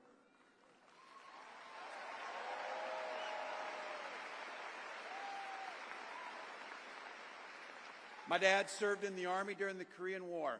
With his encouragement, at 17, I joined the Army National Guard.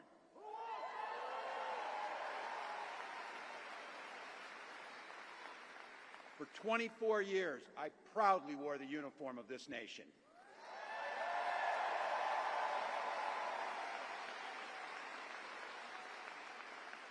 The National Guard gave me purpose. It gave me the strength of a shared commitment to something greater than ourselves. And just as it did for my dad and millions of others, the GI Bill gave me a shot at a college education.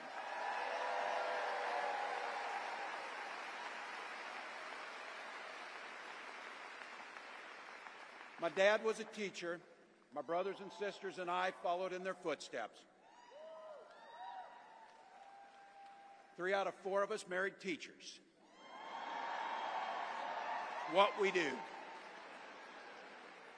For nearly 20 years, I had the privilege of teaching high school social studies and coaching football.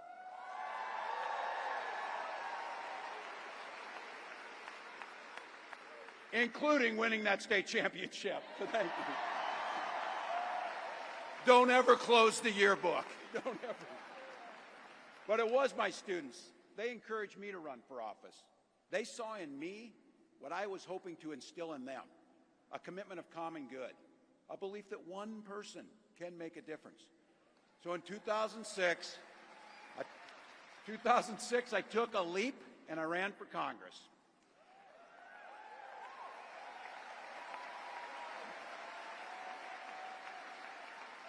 And because high school teachers are super optimistic, I was running in a district that had 1 Democrat since 1892. Well, my neighbors graced me with an opportunity to represent them in the United States House of Representatives.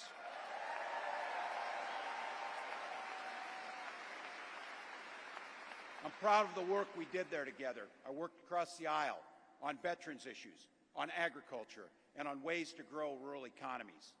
I learned the art of compromise without compromising my values.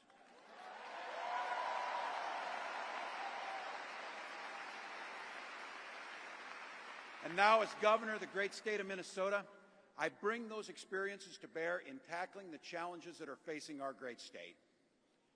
Minnesota's strength comes from our values, our commitment to working together, to seeing past our differences, to always being willing to lend a helping hand. Those are the same values I learned on the family farm and tried to instill in my students.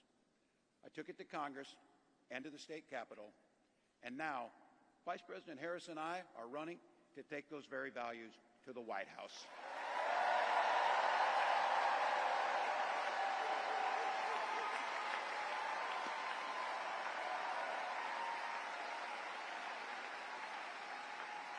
Now, Donald Trump sees the world a little differently than us. First of all, he doesn't know the first thing about service.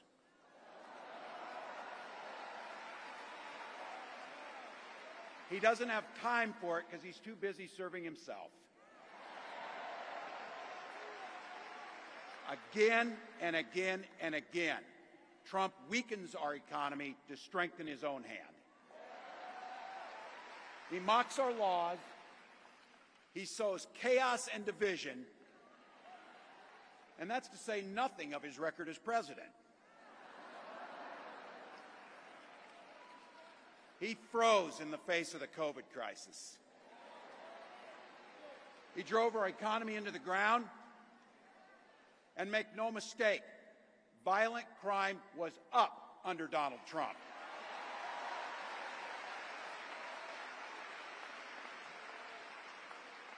That's not even counting the crimes he committed.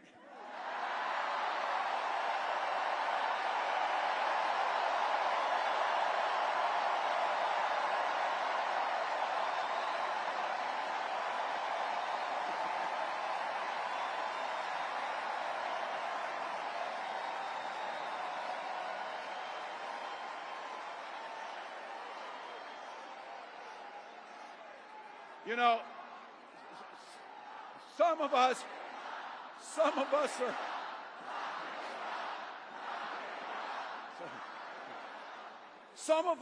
some of us in here are old enough to remember.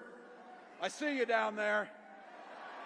I see those old white guys. Some of us are old enough to remember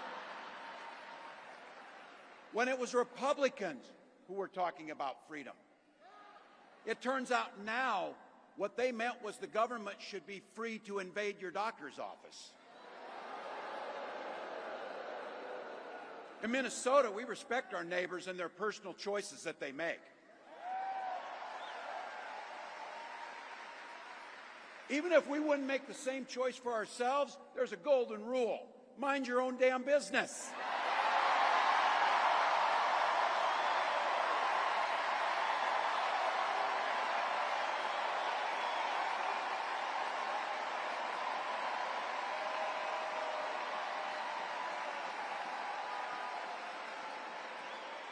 These guys are after my heart chanting, mind your own damn business. That feels good, so thank you.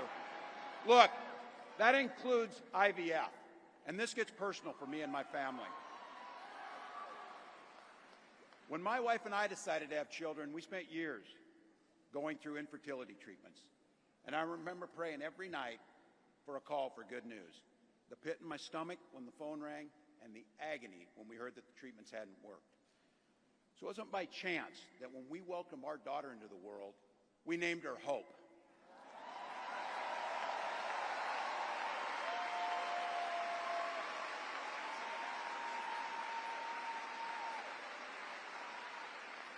When Vice President and I talk about freedom, we mean the freedom to make your own health care decisions. And for our children to be free to go to school without worrying they'll be shot dead in their classrooms.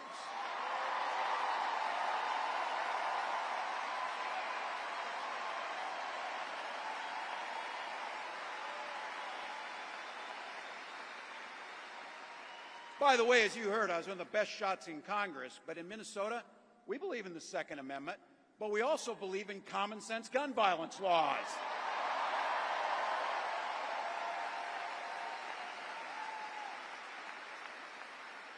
Vice President Harris' idea of freedom is a ticket for education to be that ticket to the middle class, not crippling debt. Air that's clean, water that's pure, communities that are safe.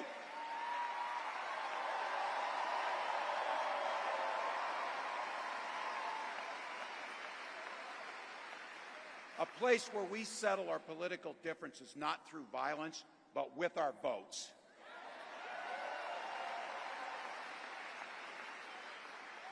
And that's what this election's about. What direction will this country go in? He's not going back. Well, Donald Trump would damn sure take us backwards. Let's be clear about that. And don't believe him when he plays dumb. He knows exactly what Project 2025 will do to restrict our freedoms.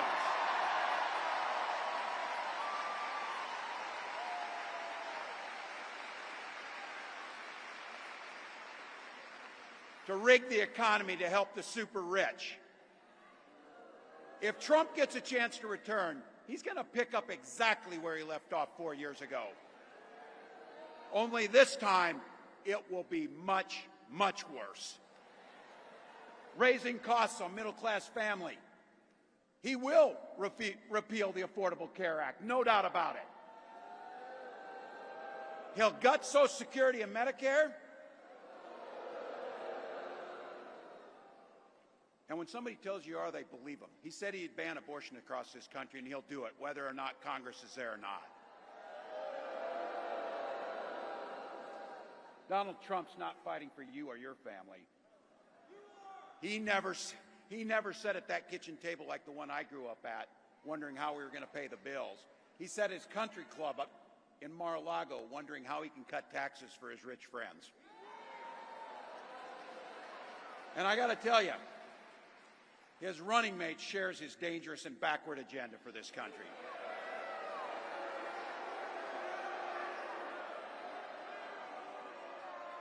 J.D. Vance literally wrote the foreword for the architect of the Project 2025 agenda.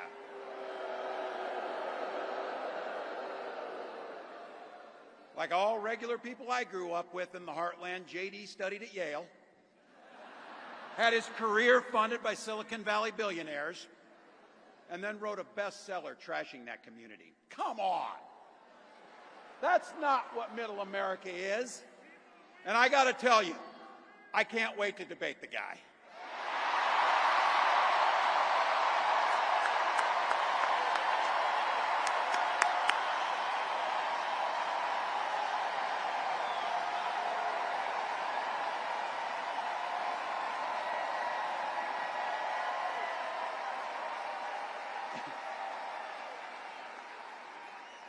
That is, if he's willing to get off the couch and show up. So, you see what I did there?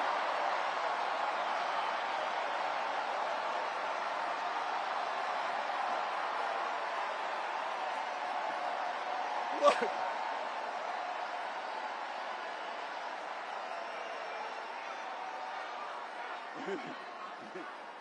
I got to tell you, pointing out just an observation of mine that I made. I just have to say it. You know it, you feel it. These guys are creepy and, yes, just weird as hell. That's what you see. That's what you see.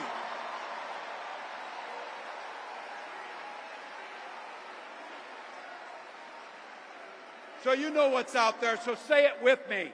We aren't going back. We aren't going back. We are not going back.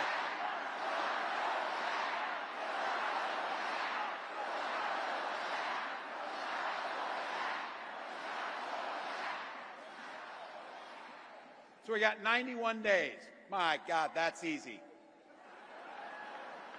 We'll sleep when we're dead.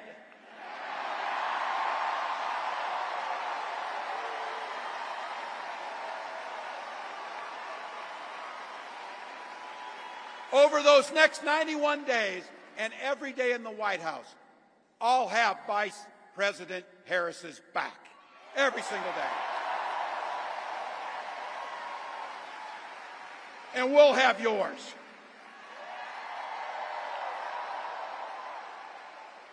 You know how this works. We can't do it alone. We need you, each and every one of you.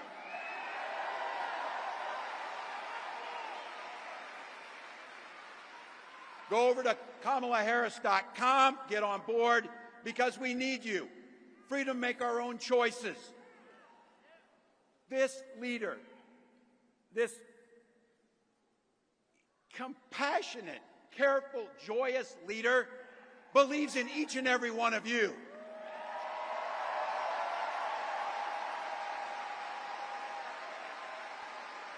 My God, you came here tonight to sit at the very top because you love this country and you're not going back.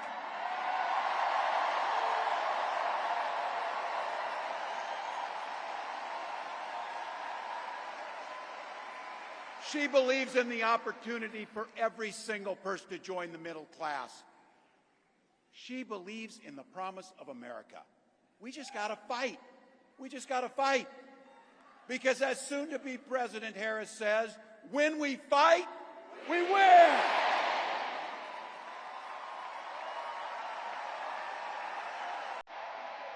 Thank you, Philadelphia. Thank you, Vice President. God bless America.